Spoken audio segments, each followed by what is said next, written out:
10 seconds. That's all you need. Not a conversation, not a date, not a background check. Just 10 seconds of attention. Picture this. You meet someone new. They smile. They compliment you. They seem interested. And something in your gut whispers, danger. You ignore it. You tell yourself you're being paranoid, judgmental, unfair. So you give them a chance. And 6 months later, you're drained. Your energy is gone. Your confidence is shattered. Your reality feels like it's been rewritten by someone else's pen. And you wonder how you missed it. Here's the truth. You didn't miss it. You saw it in the first 10 seconds. Your brain flagged it, but your mind overrode the signal. Society taught you to ignore your instincts, to give everyone the benefit of the doubt, to be polite, to be open, to be fair. But manipulators are counting on that. They weaponize your kindness. They exploit your hesitation. They know you'll ignore the red flags. Because red flags don't wave themselves, they whisper. And you've been trained to silence the whisper in the name of being a good person. The old belief is this: you need time to know someone. You need evidence. You need proof. You need to give them multiple chances. That belief is a trap, and it's costing you years. Manipulators don't reveal themselves slowly. They reveal themselves immediately. You just need to know what to look for. The first signal, the eye lock. Watch how they hold eye contact, not whether they do it, but how. There's a difference between connection and calculation. Normal people break eye contact naturally. They blink, they glance away. They let the rhythm of conversation guide their gaze. It's organic, it breathes. Manipulators lock. They stare a half second too long. It feels intense, like they're studying you, because they are.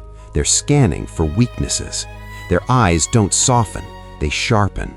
It's not warmth, it's assessment. You feel seen, but not in a good way. You feel cataloged. Take Rachel. She met a guy at a coffee shop. First thing she noticed, he didn't blink, held her gaze like he was downloading her operating system. She felt flattered. He's so focused on me. But her body knew. Her shoulders tensed, her breathing shallowed, her gut screamed. She ignored it.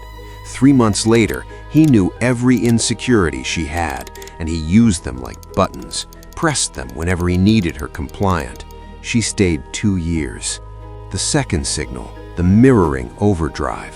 Mirroring is normal. We all do it. You lean in, I lean in. You smile, I smile. It's how rapport works. But manipulators over-mirror. They copy your body language too precisely, too quickly. It's like watching a deep fake in real time. Almost right, but off. They match your energy before they know you. They laugh when you laugh, but the timing is mechanical. They nod, but it's rehearsed. It's performance, not connection. Your brain picks up on this. It registers the millisecond delay, the slight exaggeration, the lack of authenticity beneath the mimicry. But you rationalize it. They're just trying to connect. No, they're trying to disarm you. Connection is mutual. This is unilateral. This is strategy. Meet Jake, sales guy, charming. Within 2 minutes of meeting anyone, he became them. Matched posture, matched tone, matched vocabulary. People loved him, until they didn't, because once he got what he wanted, the mask dropped, the mirroring stopped, and suddenly he was a stranger, cold, transactional, done. The third signal, the compliment bomb. Everyone likes compliments, but manipulators use them as grenades. They overdo it. Too much, too soon, too specific. A normal compliment is light. I like your shirt. A manipulative compliment is targeted. You have this rare kind of intelligence that most people don't appreciate. They're not complimenting you, they're installing a hook. They're framing themselves as the only person who truly sees you, who gets you, who values you. And now you're in debt, emotionally.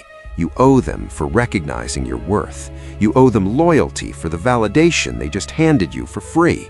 Except it's not free, it's an investment. They're buying your trust with words, and they'll cash in later when they need you to ignore your boundaries. Think about it. When someone you just met tells you you're special, your brain should ask, How do they know? They don't. It's bait. The fourth signal, the victim introduction. They tell you a sob story within the first 5 minutes. Their ex was crazy, their boss was abusive, everyone wronged them. They're not oversharing, they're framing. They're preemptively positioning themselves as the misunderstood hero. So when you see their behavior later, you excuse it. They've been through so much, they're just protecting themselves. They're healing. No, they're training you to tolerate their manipulation by disguising it as trauma. Real trauma doesn't announce itself to strangers. Real pain is cautious. It waits. It trusts slowly. It doesn't perform vulnerability as an opening move. Lisa met a woman at a networking event. First conversation, "My last business partner stole everything from me. I'm just trying to rebuild trust." Lisa felt compassion, offered to help, introduced her to contacts. 6 months later, that woman had alienated everyone. Same pattern, same story, same lie. The fifth signal, the boundary test. Within 10 seconds, they'll push a small boundary, not big, just enough to see if you'll enforce it. They stand too close. They ask a personal question too soon. They touch your arm without permission. They make a joke at your expense. Small, subtle, calculated. If you let it slide, they know. You just told them you're someone who sacrifices comfort for politeness. You're exploitable. The game begins. If you push back, they'll either respect it or label you. "Wow, sensitive. Just kidding, relax." They'll make you feel like the problem. That's the test. Your job is not to pass their test. Your job is to fail it on purpose, to show them you're not available for games. Most people don't. You should. Here's where it gets emotional. Maybe you've been burned. Maybe you're reading this and seeing faces, people who did this to you and you missed it. You feel stupid. How did you not see it? How did you let them in? How did you waste so much time on someone who was showing you who they were from day one? Stop. You're not stupid. You're human. You were taught to trust, to hope, to believe in people's potential. That's not weakness. That's wiring. But wiring can be rewired. You can train your brain to prioritize the whisper over the noise, to value your gut over their performance. Because that's what manipulation is, a performance. And performances require an audience willing to suspend disbelief. Stop being that audience. The instinct you feel in those first 10 seconds is not paranoia, it's pattern recognition. Your subconscious is faster than your conscious mind. It's processing micro-expressions, tone shifts, behavioral inconsistencies, things your eyes see but your brain hasn't labeled yet. Trust it. Science backs this. The amygdala fires warnings before the prefrontal cortex can rationalize them. Gut feelings are data, incomplete but accurate. When you meet someone and feel uneasy, your body is saying, "I've seen this blueprint before. It didn't end well. Exit now." But you override it. You think, "I need more proof." By the time you have proof, you're already entangled, already invested, already attached. The goal is not to become paranoid. The goal is to become precise, to distinguish between anxiety and intuition, between fear and wisdom. Anxiety is generalized. Everyone is dangerous. Intuition is specific. This person, right now, in this moment, is dangerous. Learn the difference. Start practicing. The next time you meet someone, watch for the signals, the too long eye contact, the over-mirroring, the compliment bomb, the victim card, the boundary push. You don't need all 5. 1 is enough. 1 signal is a yellow flag, 2 is orange, 3 is red, and red means walk, not run, walk, calmly, confidently, gone. Because here's the thing. Manipulators don't chase people who leave early. They target people who stay, who give chances, who explain, who defend. When you walk in the first 10 seconds, you're not on their radar. You're not worth the effort. You protected yourself before the game even started. This is not about being cold. This is about being sovereign. You are not obligated to give everyone access.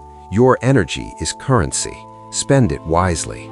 Some people will call you guarded, closed off, hard to get to. Let them. Those are the people who wanted easy access. You don't want them anyway. The people worth knowing will respect your boundaries. They'll move at your pace. They won't test you. They won't perform. They'll just be, and you'll feel it.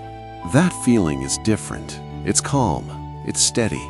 It doesn't spike your nervous system. It doesn't make you feel like you're auditioning. It's mutual. It's safe.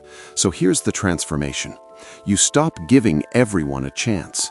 You start giving yourself permission to trust your first impression, your body, your gut. You stop apologizing for leaving conversations that feel wrong. You stop explaining why you're not interested. You stop defending your boundaries. You just act. You smile. You excuse yourself. You create distance, and you never look back. No guilt, no second guessing, just clarity. Manipulators will try to pull you back. You're overreacting. You're too sensitive. Give me a chance. They'll use guilt, shame, confusion. Ignore it. Those are the final moves of someone who knows they lost control. They're scrambling. That's confirmation you made the right call. The strongest people are not the ones who give endless chances. The strongest people are the ones who leave at the first signal. That's wisdom. 10 seconds is all you need, not to judge someone's soul, but to assess whether they're safe for yours. That's not cruelty. That's survival. You were born with an alarm system. Start listening to it. Stop letting others convince you it's broken. It's not.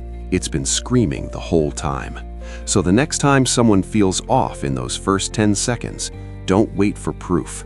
You already have it. Walk away. You just saved yourself years.